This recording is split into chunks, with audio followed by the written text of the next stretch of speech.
Bismillahirrahmanirrahim. Alhamdulillah wassalatu wassalamu ala Rasulillah wa ala alihi wa sahbihi wa mawala. Amma ba'du.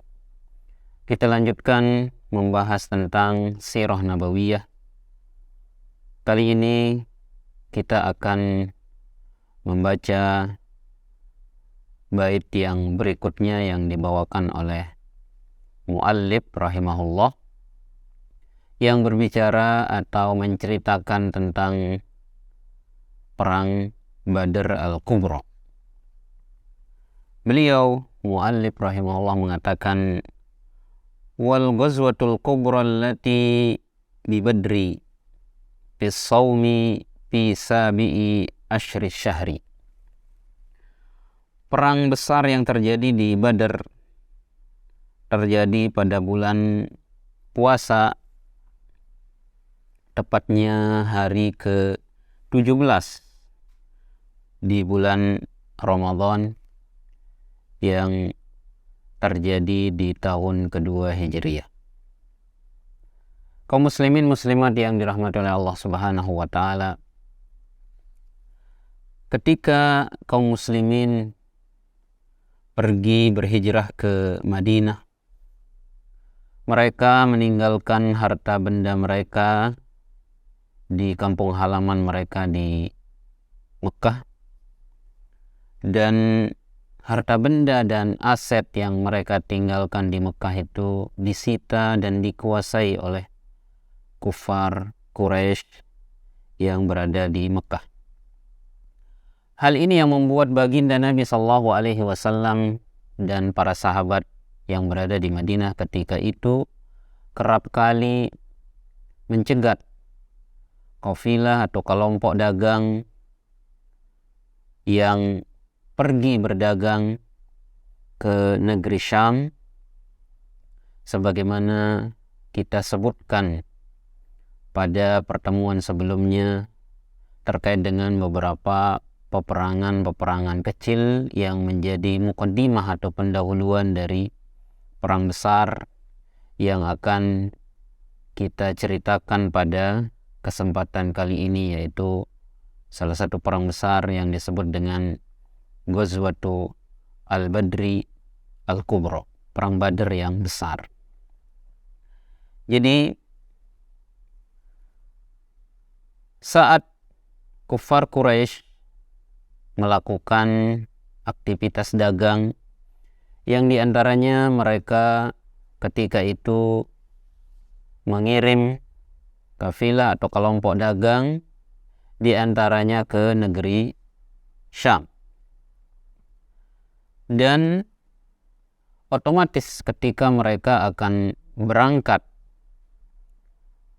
atau pulang dari negeri Syam, kelompok dagang dari kufar Quraisy ini ketika mereka akan pergi, bahkan ketika akan pulang ke Mekah, mereka akan melewati Madinah.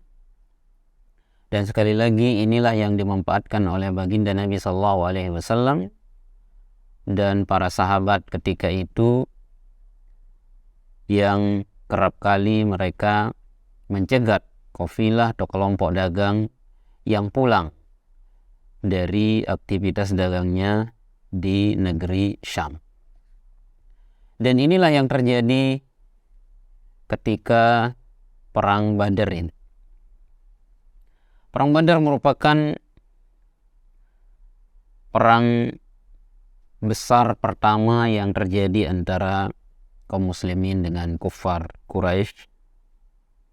Dan sebagaimana kita sebutkan tadi, Nabi Sallallahu Alaihi Wasallam mengajak para sahabat di Madinah menuju ke Badr guna mencegat kafilah dagang yang ketika itu dipimpin oleh Abu Sufyan, dan Abu Sufyan masih belum masuk ke dalam agama Islam.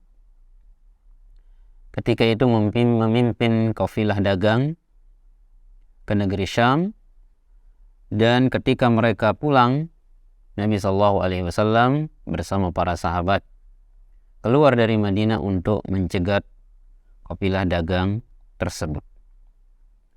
maka mengetahui berita tentang keluarnya Nabi SAW dan para sahabat untuk mencegat kafilah dagang yang dipimpinnya, bergegas Abu Sufyan mengirim utusan ke Mekah meminta bantuan dan pertolongan agar bisa menyelamatkan dagangan, keuntungan dagang yang mereka bawa dari negeri Syam.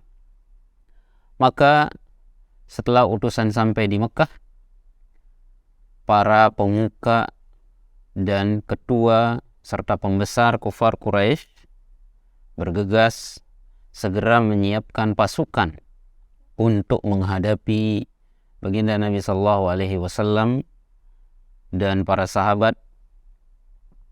Tidak kurang dari 1000-an pasukan, 1000-an orang kufar Quraisy bergegas menuju ke Madinah untuk berperang menghadapi Nabi Sallallahu Alaihi Wasallam dan para sahabat. Dan ketika itu kafilah dagang yang dipimpin oleh Abu Sufyan berhasil menyelamatkan diri dengan melewati jalan yang lain.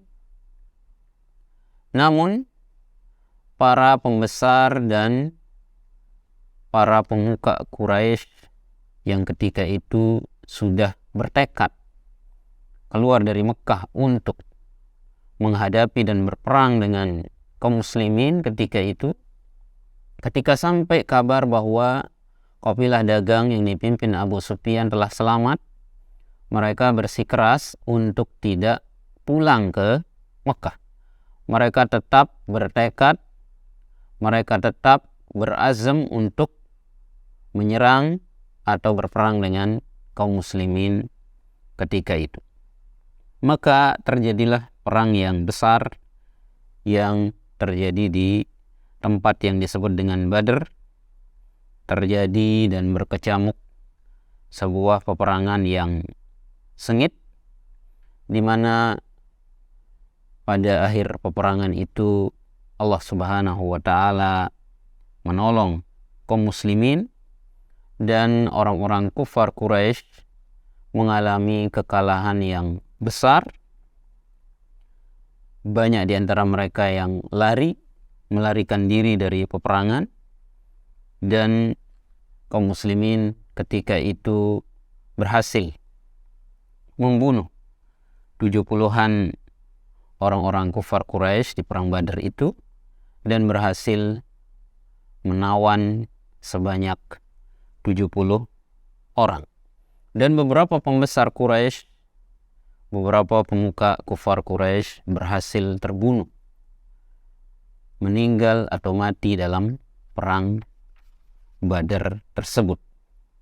Dan disebutkan di dalam riwayat-riwayat yang sahih bahwa di malam hari menjelang akan terjadinya perang Badar keesokan harinya, Nabi SAW telah memberitahukan kepada para sahabat, mengatakan, hadza masra'u fulan ghadan wa hadza masra'u fulan ghadan.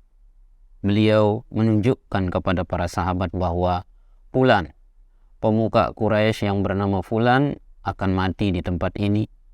Pemuka Quraisy yang lain yang bernama fulan akan mati di tempat ini. Dan terus menunjukkan tempat-tempat di mana para pemuka Quraisy akan tewas, terbunuh. Dan benar saja apa yang dikatakan oleh Nabi Sallallahu Alaihi Wasallam, tidak ada dari pemuka Quraisy yang disebutkan oleh Nabi Sallallahu Alaihi Wasallam akan mati dan tewas di tempat yang beliau sebutkan, melainkan hal itu benar-benar terjadi. Dan dalam perang Badar ini kaum muslimin berhasil mendapatkan rampasan perang yang banyak, yang besar, dan mulai saat itu kaum muslimin ditakuti dan disegani oleh musuh-musuhnya. Dalam bait ini muallif mengatakan fi shaumi fi sabi'i asyri syahri. Perang Badar Al-Kubra ini terjadi pada hari ke-17 dari bulan puasa atau bulan Ramadan pada tahun kedua Hijriah. Kemudian mu'allif rahimahullah mengatakan setelah itu wa wajabat fihi zakatul fitri min ba'di badrin bilayalin asyri. Turunlah kewajiban untuk membayar zakat fitr, yaitu pada 10 hari setelah terjadinya perang Badar. Di sini mu'allif menceritakan kepada kita tentang kapan kewajiban zakat fitr itu diturunkan atau mulai diwajibkan kepada kaum muslimin.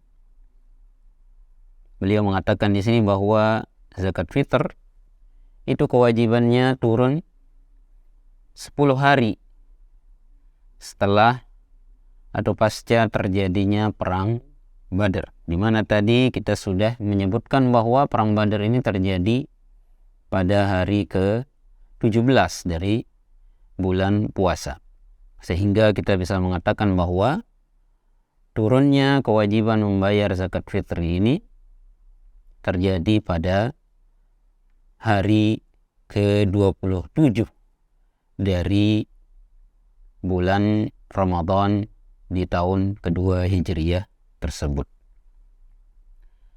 Ibnu Jarir At-Tabari rahimahullah mengatakan tentang hal ini dalam kitab Tarikh Al-Umam wal Muluk, wa fiha ay fi sanati tsaniyah umiran nasu bi zakatil fitri. Pada tahun kedua Hijriah inilah kaum muslimin diperintah untuk membayar zakat fitr. Waqad qila inna Nabiya sallallahu alaihi wasallam khataban nasa qabla yaumil fitri bi yaumin aw yaumaini wa amarahum bidzalik.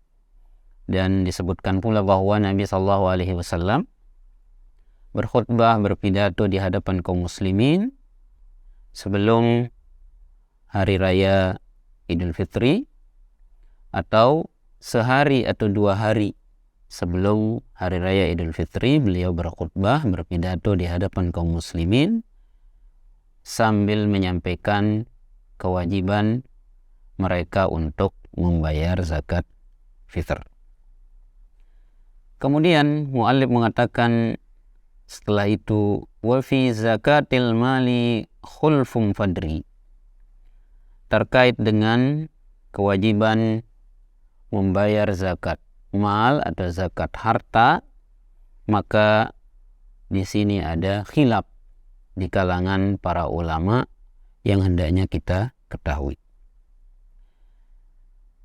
Di sini mu'allif rahimahullah menyebutkan, setelah tadi menyebutkan tentang zakat fitr, beliau setelah itu menyinggung tentang zakat mal.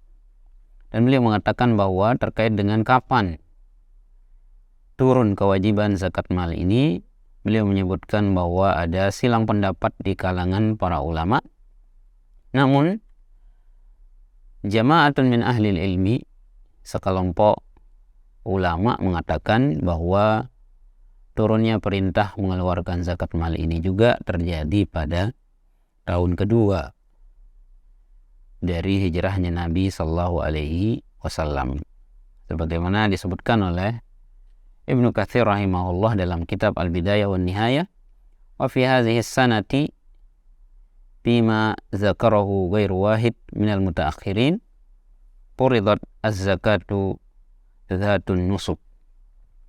Dan pada tahun ini, pada tahun kedua Hijriah ini,